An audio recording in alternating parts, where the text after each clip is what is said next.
J'avais envie de partager certaines choses, mon opinion concernant un film qui va sortir dans 2 semaines, un film du nom de Blue Beetle. Ce film, tout le monde s'en fout. Alors, moi, c'est un film où je me dis, bon, à la limite, ça peut être un film familial de l'été, pourquoi pas. Mais il y a trop de signes qui montrent que même Warner Bros. S'en fout de ce film-là. Premièrement, il sort en août. En général, août, c'est plus le mois, la période de l'année où tu sors, où tu vas dans d'autres pays, en vacances, etc.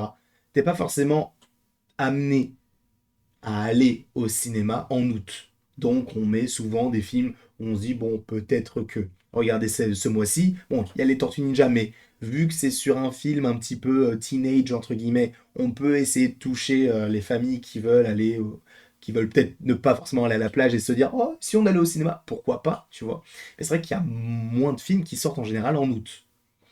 Blue Beetle, lui, sort en août, sachant qu'à d'habitude, c'est pas forcément une horaire, enfin une horaire, en tout cas une période de l'année où sortent des gros films. Donc déjà, ça montre que DC et Warner se disent peut-être pas. Sachant, je crois qu'il y avait eu de base des décisions de est-ce qu'on le met sur HBO Max, est-ce qu'on le fait au cinéma, est-ce que ça va supposément suivre le trajet de Batgirl qui a été annulé.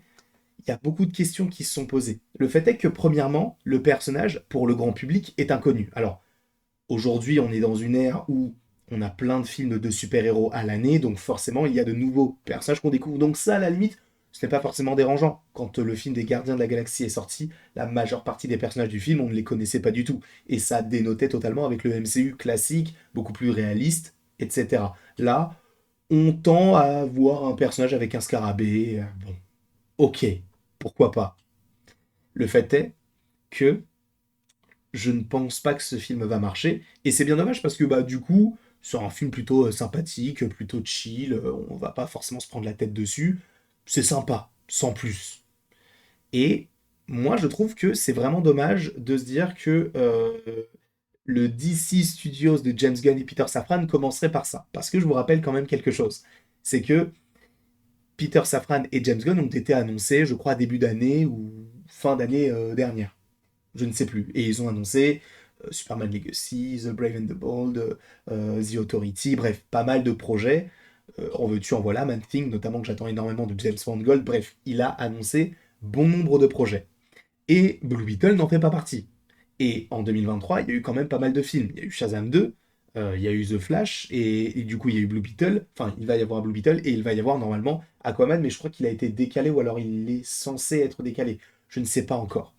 Mais comment veux-tu vendre ce genre de film alors que toi-même tu vas faire un autre univers qui va être caduque, enfin en tout cas qui rend cet univers-là caduque par rapport au tien? Comment tu veux rendre attractifs ces films-là? Parce que Shazam 2 n'a pas marché, et c'est pas faute d'avoir essayé de recoller avec certaines connexions avec Shazam, avec The Suicide Squad, notamment avec la scène post-générique, pourquoi pas? Sauf que il y a eu The Flash. The Flash a été un bide monumental et ils ont beaucoup axé la promotion autour de ce film-là et ça n'a pas marché. Là, Blue Beetle, il n'y a aucune promotion sur le film. Aucune. Et justement, comment vendre ces films-là? Parce que Shazam 2, on peut se dire, oui, bon, bah, c'est le début de la fin pour l'univers de DC comme on le connaît. Et ça va repartir avec de nouveaux acteurs, etc. Par la suite, The Flash, on pouvait se dire, ah bah peut-être que ça va rebattre les cartes. Pas du tout. Pas du tout. Et on a eu aussi, du coup, Blue Beetle, où James Gunn a déclaré, et il l'a dit, hein, non mais Blue Beetle, ça fait en fait un peu partie de mon univers. C'est faux. C'est faux. Il est obligé de le dire. Il est obligé parce que Blue Beetle fait partie de ces projets que je catégoriserais un petit peu comme Bad Girl, des projets qui sont amenés, enfin qui étaient amenés soit à sortir sur HBO Max, soit à sortir au cinéma, soit à être annulés. Bad Girl a été annulé. Lui, Blue Beetle a été propulsé vers le cinéma et on se disait mais pourquoi Blue Beetle et pas Bad Girl? C'est un peu bizarre. Pourquoi? Il sort. Ok. Il sort en août, on en a déjà parlé, voilà, estival, tout ça, ok.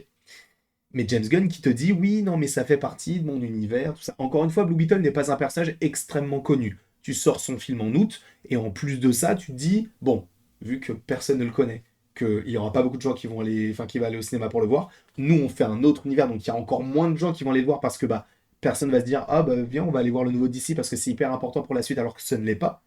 Ça sera peut-être le cas, hein, puisqu'il y a notamment certaines choses par rapport à Superman Legacy qui peuvent rediriger vers Blue Beetle, à voir s'ils vont vraiment partir là-dessus, ce qui pourrait être assez intéressant, sachant que on a quand même des références à Batman et tout dans les trailers de Blue Beetle, mais sans pour autant aller trop loin. Et est-ce que c'est en lien avec le DCEU, entre guillemets, ou est-ce que c'est en lien avec le DC Studios de James Gunn et de Peter Safran?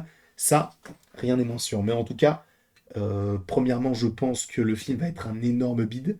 Alors malheureusement, parce que ça pouvait être un film assez sympa, bon, ça va être classique, voilà, il va devoir sauver sa famille. Ça ressemble d'ailleurs sur certains aspects à Iron Man 1. Mais pourquoi pas, à la limite. Il y a ce côté où il y a de la nanotech, où on peut changer les gadgets, entre guillemets, par la pensée, etc. Ça peut être intéressant. Mais ça ne va pas marcher. J'avais vu des estimations qui disaient qu'aux États-Unis, il allait faire entre 12 et 18 millions pour le premier week-end, ce qui est vraiment nul. Alors là, les estimations sont revenues à la hausse. Là, je crois qu'on part sur 30 millions, mais c'est toujours peu en réalité.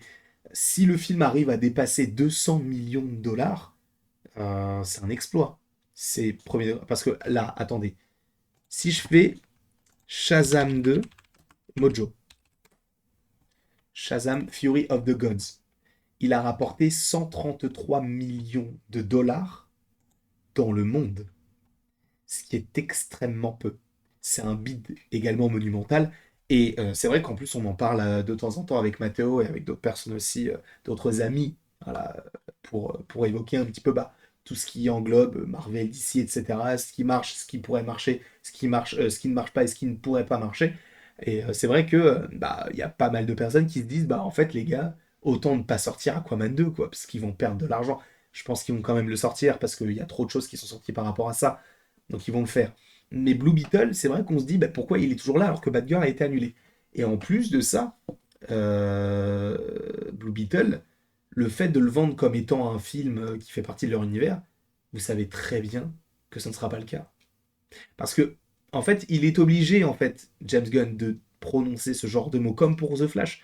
Là, il avait dit The Flash, ah, on va réfléchir à garder Ezra Miller à l'époque, quand il y avait eu le DC Fandom, ou quand il y avait eu un truc par rapport à DC où il y avait eu pas mal d'annonces. Il avait dit ça. Et on se disait, bon, bah, peut-être que, sauf que le film a bidé, tu crois vraiment qu'ils vont le garder? Non. Là, en plus de ça, on a Blue Beetle, le film va bider. Ils sont obligés de dire que le film est connecté avec ce qu'ils vont faire par la suite pour se dire ah ben du coup j'ai envie de voir par quoi ça commence. Sauf que si le film bide, évidemment que ce film-là ne rentrera pas du tout dans les plans de James Gunn. Parce que comment tu veux établir ton univers avec un film qui ferait un énorme bid au box-office? Peut-être que ce sera une très belle surprise, peut-être qu'il va bien marcher, peut-être que la concurrence ne sera pas forcément extrêmement rude. Il y a quand même A Strange Way of Life qui va sortir à ce moment-là aussi. Il y a pas mal de films. Il y a aussi un film avec Sydney Sweeney qui sort également le même jour. Donc ça, il y aura une petite concurrence quand même. Bon, peut-être pas forcément à la hauteur d'un DC, mais ça reste un DC Blue Beetle. Donc il y a quand même quelques petites questions qui se posent par rapport à ça. Moi, j'espère qu'il va marcher parce que ça peut être sympa en vérité, tu vois. À première vue, par rapport au trailer, ça peut être un film d'été, voilà. Mais la manière dont il le vend, et même aussi là où je me dis que ça ne va pas marcher, c'est qu'on connaît déjà les scènes post-génériques. Et en général, quand tu connais les scènes post-génériques bien en avance, c'est que ça pue un peu, quoi. C'est ça, c'est comme pour The Marvels en vérité, tu vois, les scènes post-génériques enfin, une des scènes post-génériques de The Marvels, on la connaît, tu vois, apparemment. Et est-ce que ça voudrait dire que ça veut tout et rien dire? Mais c'est vrai qu'en général, quand tu as beaucoup d'informations sur des choses qui sont plutôt fiables par rapport à des films, parce que là, cette dernière APK qu'il a annoncé il y a quoi? Il y a un mois peut-être, il a dit la scène post-générique de Blue Beetle. Alors normalement, il y en a deux, mais une des scènes, ce sera ça. Et on la connaît, en fait. Moi, je connaissais pas, parce que je connaissais pas le personnage, et j'ai dû demander à Comics Guardian, etc., de me renseigner. Mais oui, je pense que ce film va bider, mais ça va être assez conséquent. Et c'est bien dommage, encore une fois. Je ne sais pas ce que vous en pensez, j'ai fait tomber quelque chose. Je suis confus si vous avez entendu un petit bruit. Dites-moi dans les commentaires si vous attendez ce film-là ou si vous êtes peut-être pas du tout hypé par ce qui arrive, même Aquaman 2, etc. Parce que vous vous attendez vraiment d'ici au tournant, parce que l'année prochaine, il y a Joker 2, enfin Joker Folia 2. Je crois que c'est tout, puisque... Ah non, il y a The Batman. Non, The Batman sort en 2025. Donc il y a quand même pas mal de projets qui vont sortir ces prochaines années, mais en plus avec la grève, etc., ça va peut-être encore prendre plus de temps.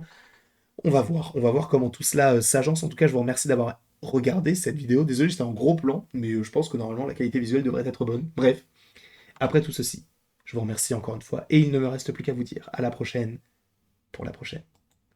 Et bien évidemment, tu peux aimer, partager, commenter et t'abonner si ce n'est pas déjà le cas, et à me dire, donc dans l'espace commentaire, ce que tu penses de ce projet Blue Beetle. Ça peut être sympa, comme ça peut être une bouse rénale. Attendons de voir.